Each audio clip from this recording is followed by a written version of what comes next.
सिद्धेभ्यः ॐ नमः सिद्धेभ्यः ॐ नमः सिद्धेभ्यः।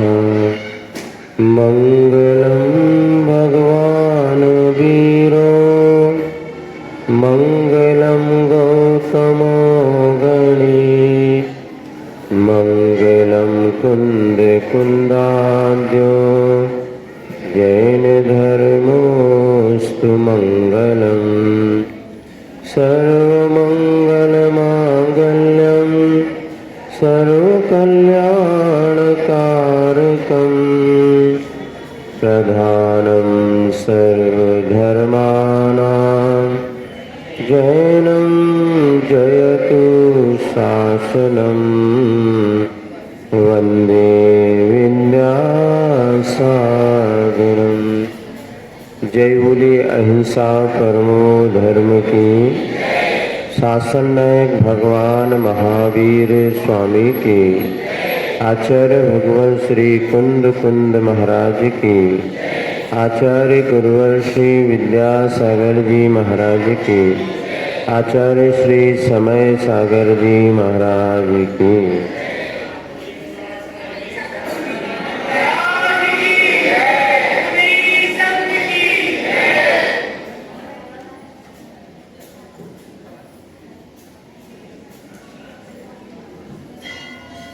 यद्यपि आज रविवार है,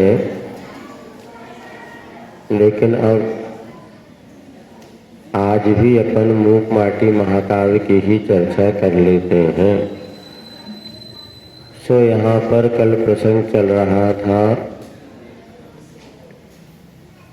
कि शिल्पी जिस घट का निर्माण करने जा रहा है, उस माटी को पानी डाल के मृदु बनाने का उपक्रम प्रारंभ हो गया। जैसे ही शिल्पी ने छनी हुई माटी में पानी डाला, वह माटी फूलने लगी और उस माटी में चिकनाई की चरम सीमा तक पहुंचाने के लिए और अधिक परिश्रम अपेक्षित है। और इसी बीच शीतकाल की चर्चा चलती है। सो यहाँ पर उस प्रकृति के साथ जो जीता है, वास्तव में उसी का कल्याण संभव है। ऐसा प्रसंग चलते चलते पेज नंबर 95-96 पर अपन पहुंच गए थे और आगे हो गया था। इधर माटी पूरी तरह फूल चुकी है,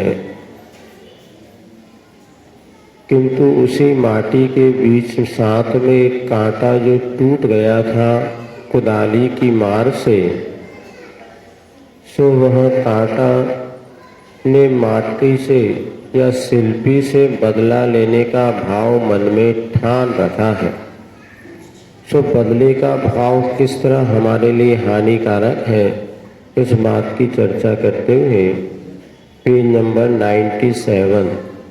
97 नंबर पेज पर बदले का भाव वह दलदल है कि जिसमें बड़े बड़े बैल ही क्या बलशाली गस्तर तक बुरी तरह फंस जाते हैं और गल कपोल तक पूरी तरह धंस जाते हैं।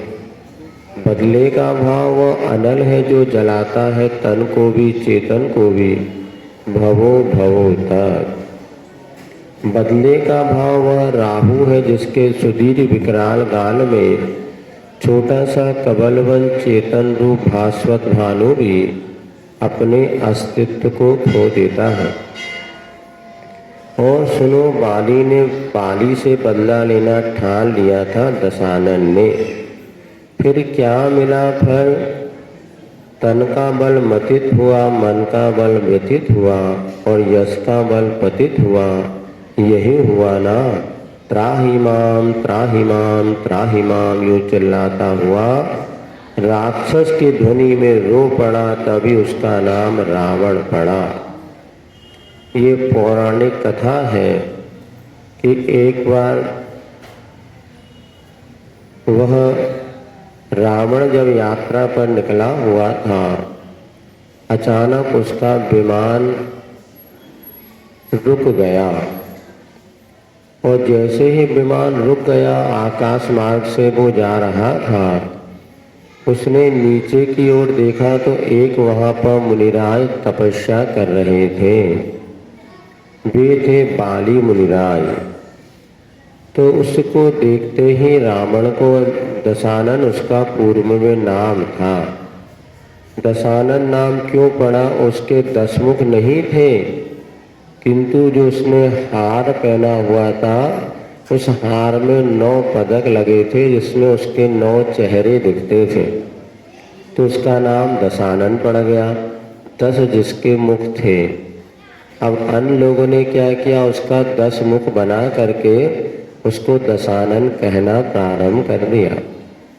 किंतु उस दशानन का नाम रावण कैसे पड़ा?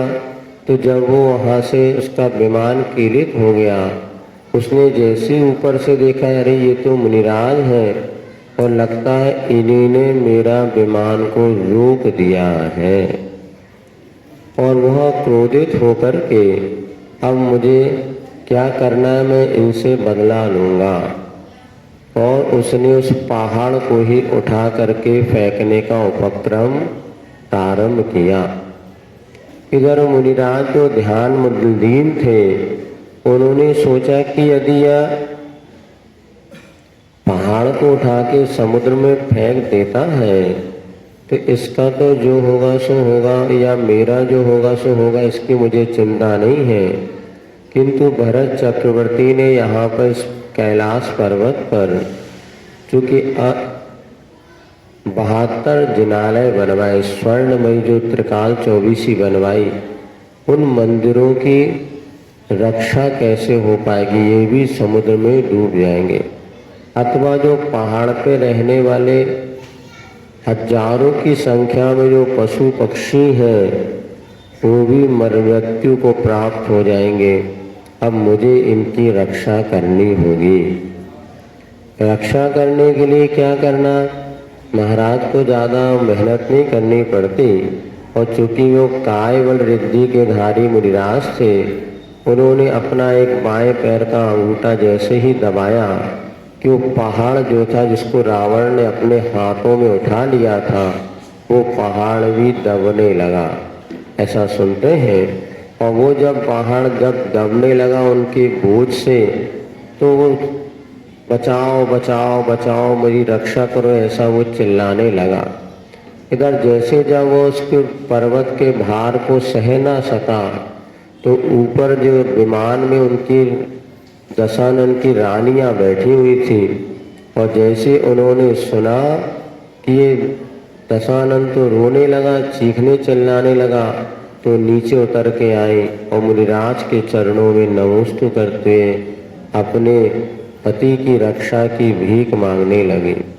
महाराज को वैसे भी कोई बैर भाव तो था नहीं, वो तो इस जिनालयों की रक्षा का जो परिणाम था, जीवों की रक्षा का जो भाव था, और वह जीवों की रक्षा का जो भाव था, उसके लिए उन्हें ये उपक्रम करना पड़ा। महाराज ने अपना अंगूठा ढीला कर लिया, और वो जो है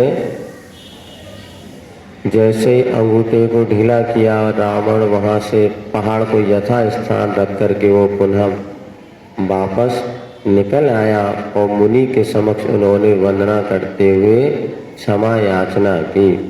तो इसी प्रसंग को आचार्य महाराज ने ये लिखा है कि ये बदले लेने का जो भाव होता है, वो वास्तव में हमारे यश के बल भी पतित हुआ। मन का बल तो उसका मतित हो ही गया, तन का बल मतित हुआ, मन का बल व्यतीत हुआ, और यश का बल पतित हुआ। इसीलिए जीवन में बदले का भाव कभी भी नहीं रखना चाहिए। यहाँ पर ये बात कही गई। इधर इन्होंने ये बात कही कि उधर जो कांटा जो माटी के किनारे पड़ा हुआ था उसने ये सब बात सुन ली। फिर वो कहता है माँ माटी से, हाँ हाँ बस बस, अधिक उपदेश से विराम हो माँ। कांटा भी कहता है कई बच्चे, माँ ज्यादा उपदेश मत दो, है अधिक उपदेश से विराम हो माँ, मात्र दृष्टि में मत नाम हो माँ, गुणवत्ता काम की ओर भी कुछ आयाम हो माँ। हम कांटे हैं तो हमेशा, सुनो बेटा, अभी पहली का ड्रा आज पहली का ड्रा शाम को निकलेगा, अभी पहेलियों का कोई ड्रा नहीं निकलेगा। माँ जिन्होंने परीक्षा में उत्तीर्ण हुए उन बच्चों को पुरस्कृत किया जाएगा। बाकी बच्चे जाओ बाहर खेलो कूदो, सुनना हो तो शांति से सुनो। ये तिकड़ी एक साथ बैठेगी तो कभी नहीं सुन पाएगी। तुम अलग अलग बैठो, नहीं तो बेटा बाहर जाओ, है ना, खेलो कूदो। जब 9:45 के करीब आप सबको यहाँ पर जिनको पुरस्कार है ना वो आ जाओ, उसके पहले घूमो, है ना, खेल कूदो, कितने बच्चे खेले उनके साथ जाओ, तुम्हारा ही भला होगा। और यहाँ जगह तो बहुत सारी, क्योंकि सामने वाले व्यवस्थित बैठते नहीं, देखो वहाँ कैसे बैठे लोग, देखो चलो देखो भैया, है ना। अब कोई सीढ़ी पे बैठा, कोई बैठने का मन भी बनाए तो कहाँ आके, तुम लोग सब कितनी बार समझाया लेकिन पता नहीं, ऐसा लगता कि क्यों आगे आके बैठना चाहिए, थोड़ी जगह बनाना चाहिए। अब वो पीछे पीछे से बैठना शुरू करते हैं और रोज की स्थिति 1-2 बार समझाने से काम नहीं हो पा रहा। बलुआ में सबसे आगे, भोजन में सबसे आगे, प्रवचन में पीछे से बैठते। अब देखो एक आधे पैर बाहर लटका के बैठे हैं, आधे अंदर। अब कोई नया आना भी चाहे ना, इस परिस्थिति को देख के भीतर नहीं आएगा। हाँ, बहुत अव्यवस्थित तरीके से बैठते हैं आप लोग। एक बेंच भी 3 बैठे, ये 2 बेंच पे 4-5 लोग बैठ सकते। तो पहले आते तो उनको आगे बैठना चाहिए ना, पहले आने वाले छोड़ छोड़ के बैठते हैं।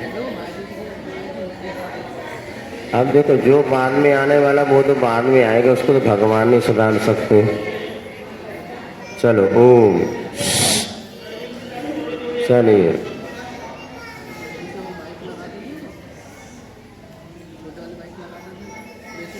चलिए हो गया। जब तक बैठक व्यवस्था व्यवस्थित ना हो, बोलने वाले का भी मन व्यवस्थित नहीं होता।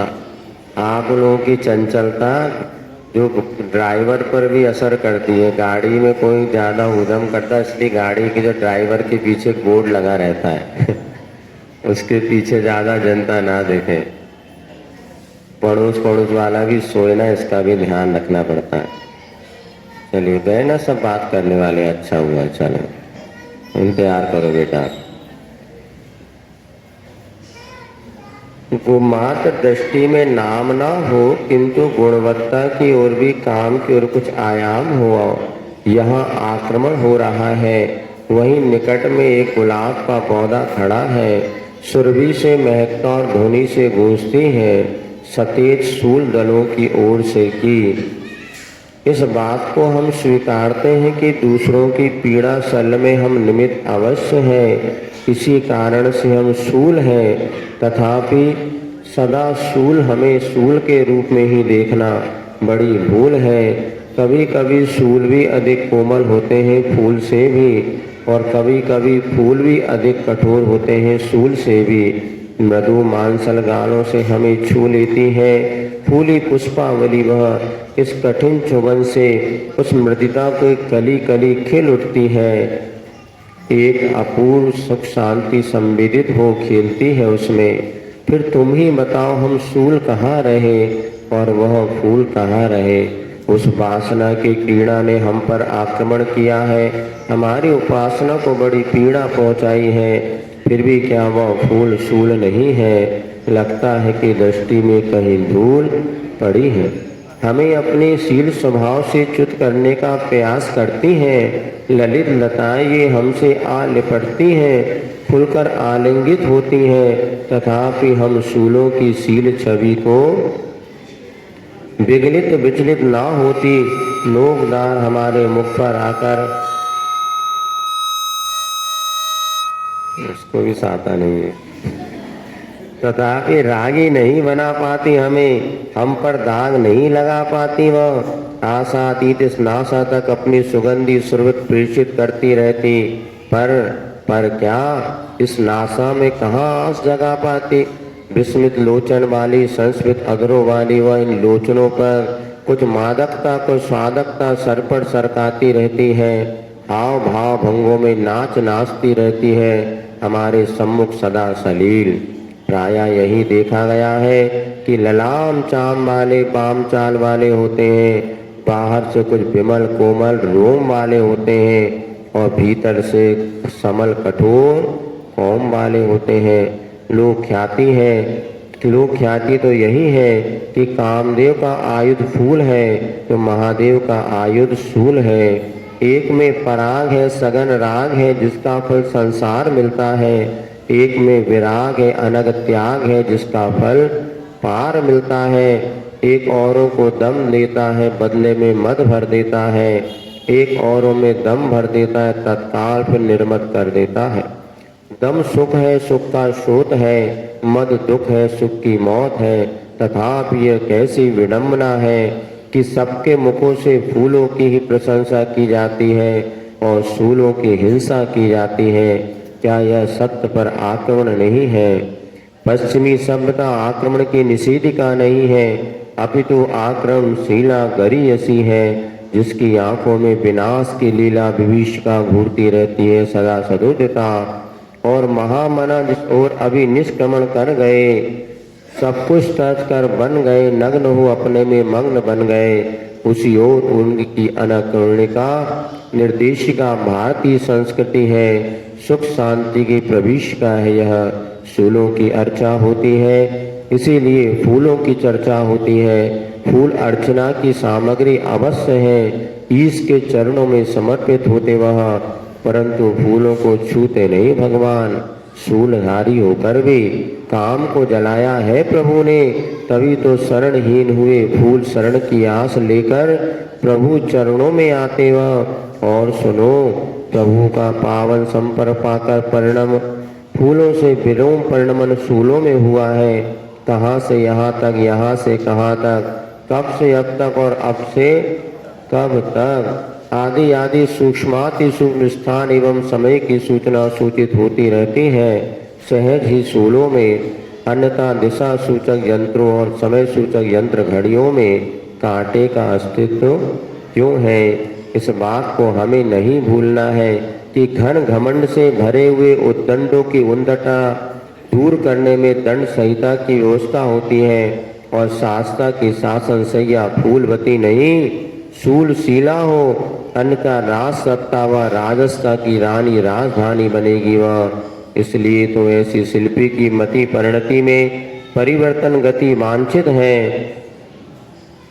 सही दिशा की ओर। और छद विक्षत काटा हुआ पुनः कहता है, कम से कम शिल्पी इस भूल के लिए शूल से क्षमा याचना तो करे मां। यह प्रसंग आपके सामने रखा गया, अब इसका व्याख्यान सुनिएगा।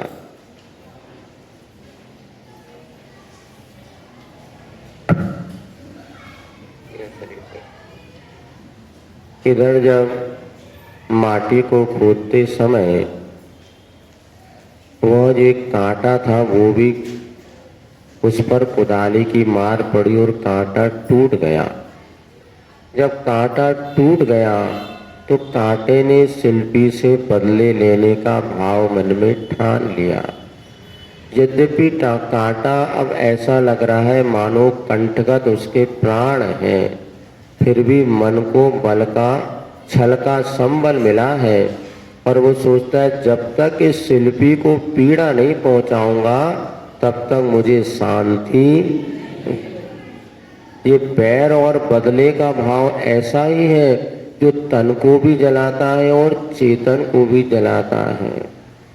आत्मा का भी पतन होता है और 24 घंटे बदले की आग में वो जलता रहता है।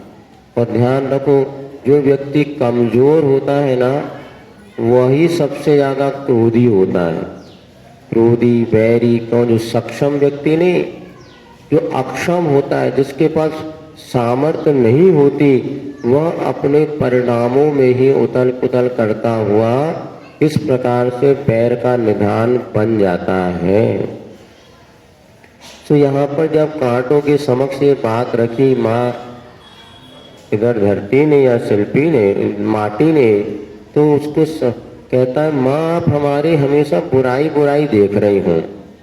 कांटा और गुलाब ये दोनों हैं, तो फूल जो है वो तो किसका प्रतीक है? राग का प्रतीक है। और कांटे किसका प्रतीक है? वैराग्य का प्रतीक है। फूल को देखने से राग पैदा होता है तो कांटों के देखने से वैराग पैदा होता है। यहाँ पर कांटे कह रहे हैं कि आप मत हमेशा आप हमारे गुणवत्ता की ओर भी देखो। यहाँ पर देखो सामने जो फूल खड़ा है ना, फूल का पौधा जो है जिसमें गुलाब का फूल महक रहा है सुरभि सुगंधी से, किंतु वह हमारे व्रतों से हमें च्युत करने का प्रयास कर रहा है। यद्यपि हम दूसरों के लिए पीड़ा में निमित्त कभी कभी बनते हैं, किंतु ध्यान रखो हमेशा हमें सूल के रूप में मत देखो। क्यों? क्योंकि जब वो फूल लहराते हैं, पापड़ी जब उनकी कोपलें छोटी छोटी होती हैं तो हम कांटों से टकरा जाते हैं, और कांटों से टकराने से उनकी कलियां खिल जाती हैं। और जो फूलों के विकास में अगर साधन कोई बनते हैं तो हम ही साधन बनते हैं। और दूसरी बात ये है कि वह जो फूल कलियां जो होती हैं वह हमारे ऊपर एक प्रकार से आक्रमण करती हैं। हम वैराग्य को हमसे च्युत करने का प्रयास करती हैं, फिर भी हमने आज तक अपने शील स्वभाव को नहीं छोड़ा, और वो हमें रागी बनाने का प्रयास करती हैं कलिकाएं, फिर भी हमने आज तक अपने मन में राग भाव को पैदा नहीं किया। इधर प्रायः ये देखा जाता है कि ललाम चाम वाले बाम चाल वाले होते हैं। ललाम यानी सुंदर सुंदर जिनकी चमड़ी है, लेकिन विचारों में उनकी उतनी स्थिरता। अंग्रेज भारत आए और किस लिए आए थे? व्यापार करने के निमित्त आए थे। लाम चलाम चाम वाले वो ही हैं।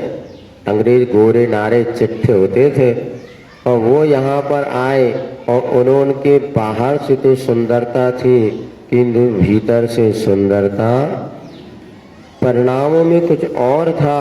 विमल कोमल रोम वाले थे, किंतु भीतर से कठोर कौम यानी समूह वाले थे। और उन्होंने क्या किया? भारत को गुलाम बना लिया। इसमें कुछ हमारी भी कमी थी। क्या कमी थी? हम आपस में लड़ बैठे तो देश को कौन संभालेगा?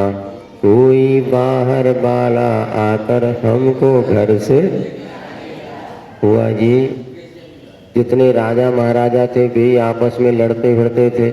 वो तो व्यापार करने आए थे, किंतु देखा उन्होंने कि ये अवस्था ऐसी है, इसका हमें फायदा उठाना चाहिए और फूट डालो और राज करो की राजनीति उन्होंने कूटनीति चलाई। और परिणाम यही निकला, छोटे छोटे राज्यों पर अधिकृत करते करते उन्होंने पूरे भारत को गुलाम बना लिया। इसी प्रकार दूसरी दृष्टिकोण से देखा जाता, जिनके पास अधिक सुंदरता होती है, यदि उनके पास धार्मिक संस्कार नहीं हो या सम्यक ज्ञान नहीं हो, इस रूप का दुरुपयोग कर लेते हैं। क्या हो रहा है? जब तक हमारी तुम्हारी मन की पटे तो ठीक है, नहीं तो वही बात विरोध पक्ष में खड़े होते। कौन कौन से आजकल चलते ना, उन्होंने पुलिस में रिपोर्ट कर दी, ये हो गया, सारी जिंदगी जीत कुछ चला था बीच में। तो ये सारी बातें यहाँ पर होती हैं। और यहाँ पर ये भी है कि लोक ख्याति में कामदेव का आयुध तो फूल है और महादेव का आयुध शूल माने त्रिशूल अथवा कांटा है। तो फूल में तो पराग है, सघन राग है, जिसका फल संसार है। जितना एक दूसरे के प्रति राग रखोगे उतना संसार बढ़ने वाला है। और दूसरा कांटों में क्या है, विराग है, अनग त्याग है, जिसका फल पार मिलता है। वैराग मेवा भयम, वैरागी हमारे जीवन में निर्भयता का कारण बनता है, किंतु क्या करें, मोह की ऐसी बलिहारी है कि राग तो बहुत अच्छा लगता है और वैराग अच्छा नहीं लगता। महाराज वैराग की बातें सुनाओ तो लगता कि अब मन नहीं लग रहा, घर चलो। और राग की बातें सुनाओ तो महाराज का मन नहीं लगता, अब क्या करूं। आपको राग की बातें चाहिए अभी विदा, लेकिन फिर भी दोनों का सामंजस्य बैठाना पड़ेगा, वस्तु स्थिति को समझना पड़ेगा। आज नहीं तो कल जब कभी सच्चा सुख मिलेगा, वैराग के माध्यम से ही निराकुलता बढ़ेगी। एक कथानक सुनते हैं, इसे तो बहुत सारे पुराण ग्रंथों में घटना दी है। एक राजा था जो अपने सिंहासन पर बैठा हुआ था और उसी समय एक माली ने फूल ला करके दिया, और जैसे फूल ला करके दिया, उस राजा ने उस फूल को, कमल को अपनी उंगलियों के माध्यम से और उसको सहलाना शुरू किया, और जैसे उसके भीतर देखा तो उसमें भौरा मरा पड़ा था। जब भौरा मरा को पड़ा हुआ भौरे को देखा तो राजा को वैराग्य हो गया। देखो, इस भौरे में इतनी शक्ति थी कि लकड़ी को काट करके वो बाहर निकल सकता था। भौरा में जो होता है ना, वो इतना उसमें कि काष्ठ के भीतर अगर हो तो अपनी चोंच के मारे छेद करके उसको छेद सकता था, किंतु गुलाब के भीतर जब वो फंस गया, कमल के भीतर, उस कमल के राग में ऐसा फंसा कि वह जब रात्रि में कमल बंद हो गया, उसी के भीतर रहते रहते उसके प्राण निकल गए। लेकिन उसने बाहर निकलने का पुरुषार्थ नहीं किया, और जब सुबह वो कमल खिला और राजा को मिला, राजा को देखते ही समझ में आ गया, यह राग आग दहे सदा ताते समामृत।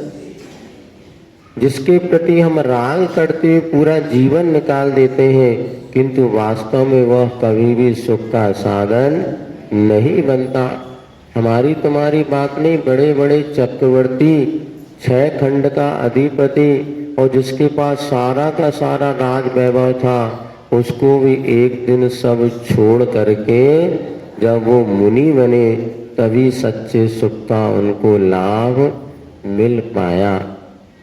तो ये तो निश्चित है, आज ना तो कल हमें वैराग का ही सहारा लेना पड़ेगा। तो यहाँ पर यही बात कह रहे हैं कि राग क्या होता है, लोगों में दम भर देता है, तो वैराग क्या होता है, लोगों का दम दूर कर देता। दम यानी अहंकार। हम किसको लेकर के मद करते हैं, जिस वैभव को लेके अहंकार मद करते हैं, वह वैभव रूप रंग ज्यादा दिन टिकने वाला नहीं है। सुनते सनत चक्रवर्ती थे, और सनत चक्रवर्ती का ऐसा सुंदर रूप था, ऐसा सुंदर रूप था कि उनकी चर्चा चलने लगी स्वर्गों में। इंद्र की सभा लगी थी और वहां पर जो लोग बैठे हुए थे, सारे देवतागण बैठे हुए थे। उस समय चर्चा में एक विषय आया और इंद्र ने कहा, हाँ, रूप देखना हो तो सनत चक्रवर्ती का रूप देखो। हम देवों का रूप भी उनके सामने फीका है। अब वहां पर 2 देव बैठे थे, उनके मन में कुतूहल हुआ कि जब इंद्र जिसकी प्रशंसा कर रहा है, ऐसे चक्रवर्ती का रूप हमें स्वयं अपनी आंखों से देखना चाहिए। और देवों को कोई ज़्यादा गाड़ी घोड़ा बुलाने की आवश्यकता नहीं, उनके पास ऐसी विक्रिया शक्ति हुआ करती है कि क्षण मात्र में वो असंख्यात किलोमीटर की दूरियां तय कर सकते। और वहाँ से वो तुरंत चक्रवर्ती, जहाँ सनत चक्रवर्ती जहाँ पर रहता था, वो अपने विमान को छोड़ करके वहाँ पर आए। और जैसे वहाँ पर आए तो देखा वह जो चक्रवर्ती व्यायाम कर रहा था। जहाँ पर रेत लाल मिट्टी बिछी हुई थी और वहाँ पर वो जो है अपने तालीम व्यायाम कर रहा था। और जैसे ही उन्होंने देखा, वाह क्या बात है, जैसा हमने सुना था उससे कई गुना और अधिक रूप चक्रवर्ती का। वाह वाह करने लगे, प्रशंसा करने लगे। और प्रशंसा के दो ये शब्द चक्रवर्ती के कानों में पहुंच गए। और जैसे कानों में पहुंचे, अरे कौन है आप? बताया, हम लोग स्वर्ग से आए हैं आपका रूप देखने के लिए। अरे अभी आपने देखा ही क्या है, अभी तो मैं क्या कर रहा हूँ, व्यायाम कर रहा हूँ, तालीम कर रहा हूँ। थोड़ा आप जब मैं सज धज के नहा धो कर के सूटेड वूटेड होकर के और बढ़िया जब हम राज दरबार में बैठेंगे ना, तब आकर के आप देखना हमारा रूप। अभी तो सपरों तक नहीं है हमने अभी नहाए धोए नहीं है, आके फिर देखना। हाँ कोई बात नहीं, हाथ कंगन को आरसी क्या, थोड़ी देर बाद आ जाएंगे, हमको क्या, अभी घूम फिरे आते हैं और थोड़ा देख लेते हैं यहाँ पर क्या क्या माहौल है। और वो देवता चले गए और ये चक्रवर्ती नहा धो के बढ़िया अपने सब वस्त्राभूषण से सुसज्जित होकर के राज दरबार में पहुंचा। थोड़ी देर बाद पुनः दोनों देव पहुंचते हैं और जैसे राजा को देखा, नाक सिकोड़ लिया। क्यों, क्या बात है? चक्रवर्ती ने देखा, क्या बात है कि पहले आप इतनी प्रशंसा कर रहे थे और अब तो एक शब्द भी नहीं कह रहे और नाक और सिकोड़ रहे, बात क्या है? तो देवता कहते हैं, चक्रवर्ती जी अब वो बात नहीं रही। क्यों? जो 1 घंटे पहले आपका रूप था, अब वह रूप लावण्य। और कई बार आप ये भी देखना, जो बिना लिपाई पुताई के कई लोगों का रूप बहुत सुंदर लगता है, और जब लिपाई पुताई ब्यूटी पार्लर से आ जाओ, लगता और बंदरिया और बन गए नहीं, बिल्कुल खतरनाक रूप। अष्टानी का पर चली सती मैना सुंदरी पति का कुष्ठ मिटाने को, और चली सती अब ब्यूटी पार्लर पति का कष्ट बढ़ाने को। वो पति का कष्ट मिटाने के लिए विधान करे थे, पति का कष्ट बढ़ाने के लिए ब्यूटी पार्लर। और क्या हो गया, देखना आप कहीं, हम तो वैसे देखो ज्ञाता दृष्टा देखने में तो सब दिखता ही है। कई बार आपने सहज नेचुरली अपने जीवन में होती है, लेकिन जब राग रंग जितना, अच्छा ये सब लोग दूसरों को दिखाने के लिए करते हैं, लेकिन आप स्वयं अनुभव करना, कई बार आप जितने प्राकृतिक रूप में जितना सहज रहेगा ना व्यक्ति, उतना सुंदर और अच्छा रूप होता है। अब वो अनेक प्रकार के, कहीं ये क्या क्या बोले रहे तुम्हारी तुम इतनी विकृतियां आ गई। नाखून बेचारे इतने अच्छे, देखो पिंक कलर के गॉड गिफ्ट है, अब इसमें भी ऐसे लंबे लंबे करिया से नीले से, और वो 10 प्रकार के भूत बना देंगे। और ये हार में अब देने में कई बार ऐसे देखने में इतना खतरनाक लगने लगते हैं। और वो उसमें आजकल वो प्लास्टिक का कौन सा चिपका कर वो 1500 रुपया, 10 रुपये, और वो ऐसे लगा। वो हमें क्या हुआ, आहार देने एक व्यक्ति, एक बिटिया आहार देने आई, उसके तुरंत विवाह हुआ था, क्योंकि पूरे से अब वो देने जब आहार आई तो हमने देखा इसके नाखून, हमने कहा ये पेंट एंट, हम इससे आहार नहीं लेते हैं। तो नहीं पेंट नहीं, तो इसको अलग कर लो। कई बार तो अलग भी नहीं होंगे, वो तो पूरा नाखून ही उखाड़ना पड़ेगा। फिर हमने कहा नहीं, आहार तो हम ले ही नहीं सकते सब अशुद्ध हाथों से। फिर उन्होंने कहा नहीं, हम इसको निकाल लेंगे बाद में क्या। लेकिन इन सब जितना आप देखना, आप स्वयं मानिएगा अंतःकरण से आपको उसमें वो प्रशस्तता नहीं दिखती, लेकिन सब लोग कर रहे हैं। और वहां पर जाके आप जब तक 10, 20, 25 हजार खर्चा न करो, मन भी नहीं लगता। तो सारी की सारी, तो यहाँ पर एक चक्रवर्ती जो नेचुरल था, उसको अहंकार था। बाद में जब रूप हुआ तो उन्होंने कहा, चक्रवर्ती जी अब वैसा रूप, भले आपको लग रहा मैं सज धज गया हूँ, तो क्यों, क्या कमी दिख रही है? उन्होंने कहा एक थाली लेकर के आओ और उससे थूको। जैसे उसने थूका, उसमें सैकड़ों कीड़े बिल बिलाने लगे। अथवा तुरंत उन्होंने कहा देखो अभी तक ये शरीर तो स्वस्थ था, किंतु अब ये कुष्ठ रोग से पीड़ित होने वाला है।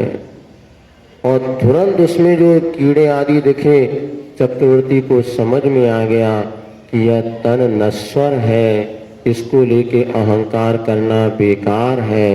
और अब जेरस तेरस बेरस लागे। जब सत्य का बोध हो गया तो शरीर के प्रति राग भाव कम हो गया। और चलो अब यदि यह तन पाए महातप कीजिए, या में सार यही है। ये शरीर मिला है, त्याग तपस्या संयम कर लो, नहीं तो शरीर की कीमत 2 मुट्ठी राख से ज्यादा कुछ भी। एक महाराज थे सिद्धवर कुंज, वो आए सिद्ध सागर जी महाराज साल लेखना के समय आए थे। वो कहते थे पशु की बने पनिया ई तन तो पशु काम न आवे, और पशु की बने पनैया।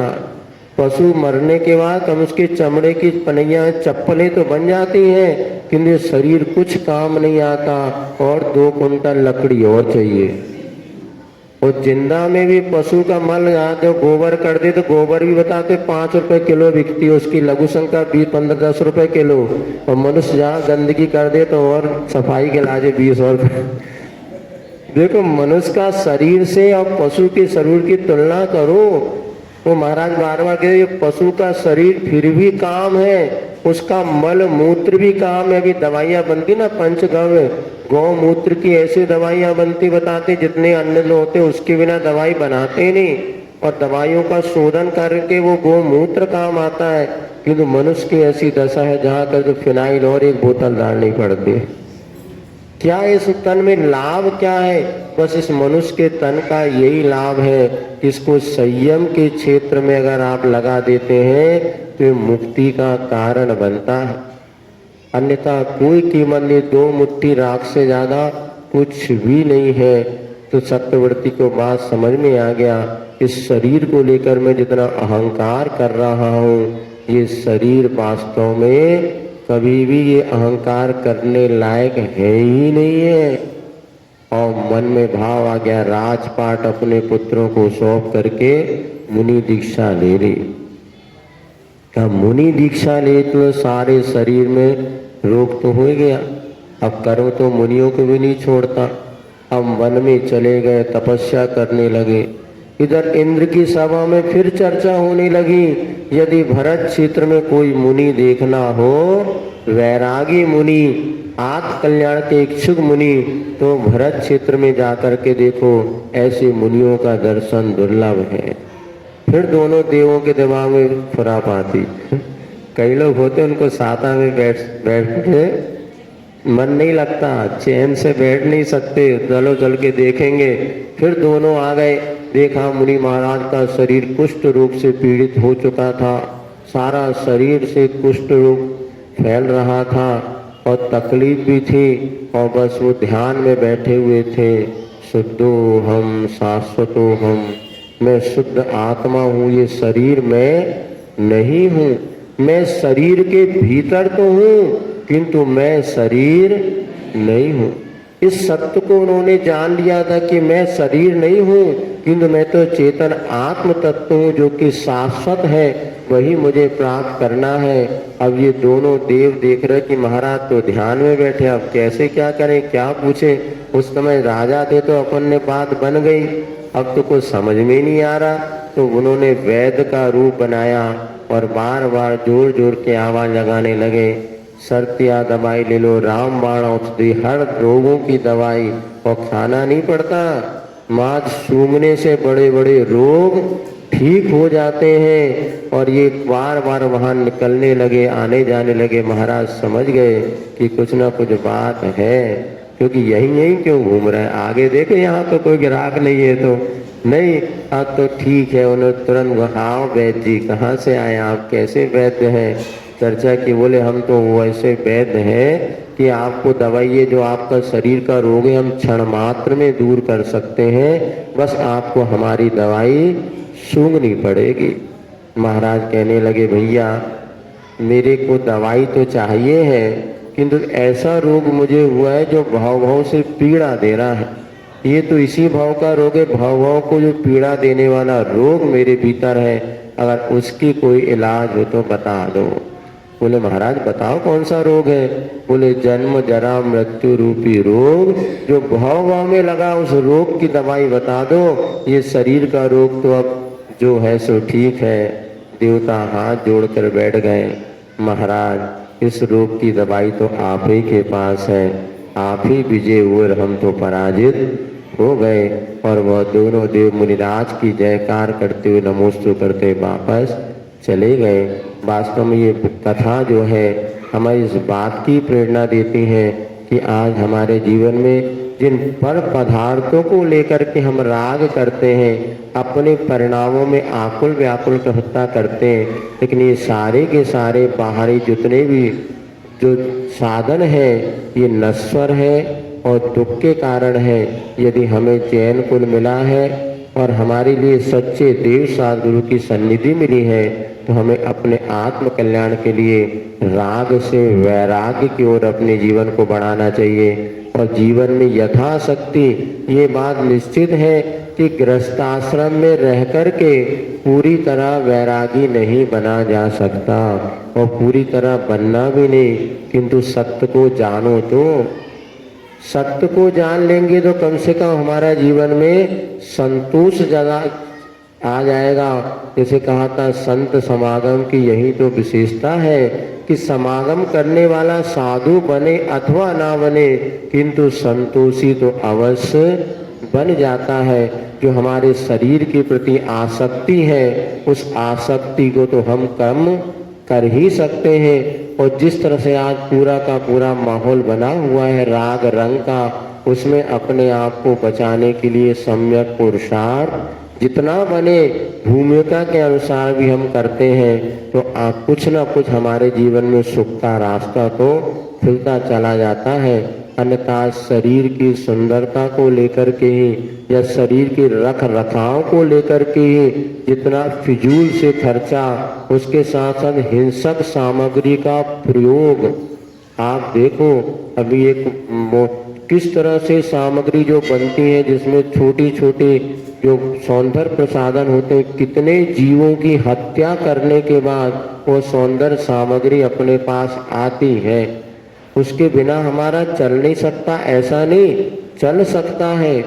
और इसके दुष्परिणाम भी आज सामने हैं, किंतु बस एक दूसरे को दिखाने के चक्कर में और हम अधिक से अधिक सुंदर बने, इस चक्कर में व्यक्ति पड़ा रहता है कि अशुभ कर्म का उदय जाए तो सुंदर से सुंदर शरीर भी क्षण मात्र में वह कितना विद्रूप बन जाता है, ये आप समझ और सकते हैं। आज रविवारी प्रवचन का दिन था, अब चूंकि समय की थोड़ी सी अव्यवस्थितीकरण हो गई, विधान में थोड़ा सा लेट हो गया या जो भी हुआ, चलिए फिर भी आपको ये सारी बातें बता दी।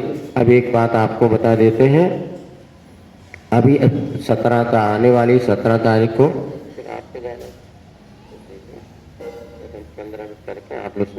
तो आगामी आने वाली 17 तारीख को आचार्य महाराज के जीवन पर आधारित तो 108 प्रश्न पहेलियां तैयार है, उस पर एक प्रश्न मंच का कार्यक्रम यहाँ पर रखा गया है। क्योंकि संगीतमय पहेली होगी, उसमें आप लोगों से प्रश्न पूछे जाएंगे, लेकिन उसके पहले आपको तैयारी करके आना पड़ेगा। कैसे तैयारी करेंगे? तो भी एक पुस्तक, उसके प्रश्न मंजूषा नाम से पुस्तक प्रकाशित हुई है, उसमें 108 पहेलियां हैं, उसके उत्तर हैं। क्योंकि वहाँ पे पुस्तक के कुछ फॉन्ट परिवर्तन होने से कहीं कहीं क्वचित वो मात्रा आदि की मिस्टेक है, तो आपको सुधार लेना। एक पुस्तक यहाँ पर आपको मिलेगी, उसमें आपको प्रश्न और उत्तर, प्रश्न तो याद ना भी करो, उत्तर जरूर याद करो किसका कौन सा उत्तर है। उस समय आप लोग जो उसमें प्रतियोगिता में जो व्यक्ति भाग लेंगे उनके लिए सर्वप्रथम यहाँ पर मंच पे बुलाया जाएगा और वो जो प्रमुख यहाँ पर जो रहेंगे उनके द्वारा एक पर्ची निकाली जाएगी जिसमें नाम आएगा। जो भी इसमें प्रतिभागी होगा उसके नाम की 3 पर्चियाँ डाली जाएंगी और यदि पहली बार उस पर्ची में किसी का नाम निकला उसको बुलाया जाएगा और वो यहाँ पर अपने डब्बे में पर्चियाँ रखी रहेंगी नंबर की। अब उसने उठाया 5 नंबर की पर्ची, तो 5वें नंबर की पहली यहाँ पर जो पहली पूछने वाले पूछेंगे, यदि आपने उसका सही उत्तर दे दिया तो आपके स्क्रीन पर वो उत्तर भी आएगा, स्क्रीन पर पहली रहेगी और वो जो विजेता होगा उसको तुरंत प्रथम पुरस्कृत किया जाएगा। फिर यदि उसके भाग से दूसरी बार पर्ची आ गई तो पुनः दूसरी बार प्रश्न पूछ के तो द्वितीय बार विजेता माना जाएगा और तीसरी बार भी उसके भाग से पुनः पर्ची आ गई, असली पुण्य बढ़ाना पड़ेगा आपको। और जब आगे तो 3 प्रश्न के सही जो उत्तर दे देगा, ऐसे भाग्यशाली व्यक्ति को प्रथम पुरस्कार रखना चाहिए, जिसमें बढ़िया पति पत्नी के लिए हथकरघा के 2 जोड़ी वस्त्र चुकी और इसके बाद जो है आरोग्यता का लाभ, इसलिए गिर गाय का घी बढ़िया 1 किलो बिलो, ऐसा ये प्रथम पुरस्कार में रखा है। बैनर के माध्यम सबको जानकारी है। ये पुरस्कार तो एक मात्र बहाना है, लेकिन आप लोग आचार्य महाराज के जीवन को अपन जान सके।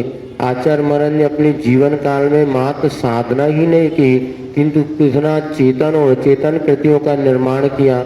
आज हम गुरु के प्रति क्या समर्पित कर सकते, उनकी कृतियों को पढ़ते, उनके जीवन के दर्शन को जान करके हम उनके उपकार को कुछ अंशों में चुका सकते हैं। तो आप ये सब कार्यक्रम से जुड़ते हुए तो अभी यहाँ पर पुस्तक का सबसे पहले भैया विमोचन कर लो और विमोचन करने के बाद जो पुस्तकें जिनको चाहिए यहाँ पर मंदिर में सामने से मिल जाएंगी। इसके बाद अभी रखे रहो, वहीं रख लो पुस्तक, कहाँ जा पुस्तक रख लो, तो गरी लग रही का साता बैठो 5 वही रख लो। और इसके बाद जो है जिन्होंने जैनम श्री कक्षा क्लास लगती थी, कुछ दिन पारस धाम में लगी थी, वहाँ पर भी परीक्षा हुई थी, तो वहाँ भी बच्चों को 2 ग्रुप किए थे, एक ग्रुप विवाहित का, दूसरा अविवाहित का। ऐसे उनमें प्रथम द्वितीय तृतीय जो बच्चे आए थे और कुछ 90 अंक से ऊपर लाने वाले, उनको सांत्वना पुरस्कार। ऐसे यहाँ पर जो परीक्षा हुई थी, यहाँ पर भी सब लोगों ने बहुत अच्छी तरीके से पुरुषार्थ किया और 100 में से 100 नंबर लाने वाले 7 जिन्होंने प्रथम घोषित किए थे, 7 मतलब परीक्षार्थी थे, विद्यार्थी थे, उन सभी को। इसके बाद द्वितीय अंक लाने वाले भी बहुत से परीक्षार्थी हुए और तृतीय अंक में कुल मिला के सभी को यहाँ पर आज समिति का सबका भाव है कि इन्होंने इतना मेहनत की है तो क्यों ना इनको पुरस्कृत भी किया जाए। हम तो कह रहे थे इसमें तो बाद में देख लेंगे, लेकिन नहीं, सब ने किया है तो कुछ ना कुछ उनको अच्छे से अच्छे उनको मिलना चाहिए। तो उन्होंने अपने हिसाब से यहाँ पर पुरस्कार की संयोजना की है और दिल खोल करके उनका भाव कि अगली परीक्षा, अगले स्वाध्याय के लिए और लोगों की रुचि बनी रहे, जिससे वो धर्म की शिक्षा उनके जीवन में आत्म कल्याण का साधन बने। तो जिनका यहाँ पर नाम बुलाया जाएगा वे ही आएंगे, उनके परिवारजन को पुरस्कृत नहीं किया जाएगा। जो नहीं तो हमारी मम्मी आ गई उनको दे दो, नहीं, वो ले तो ठीक, नहीं तो अपना पुरस्कार अपने काम आएगा। तो जिनके नाम यहाँ पर सबसे पहले पुस्तक का विमोचन करेंगे, जो समिति वाले सब, हाँ, जो भी करना हो बुला लो सबको। भैया इसको करना, माइक को महावीर भगवान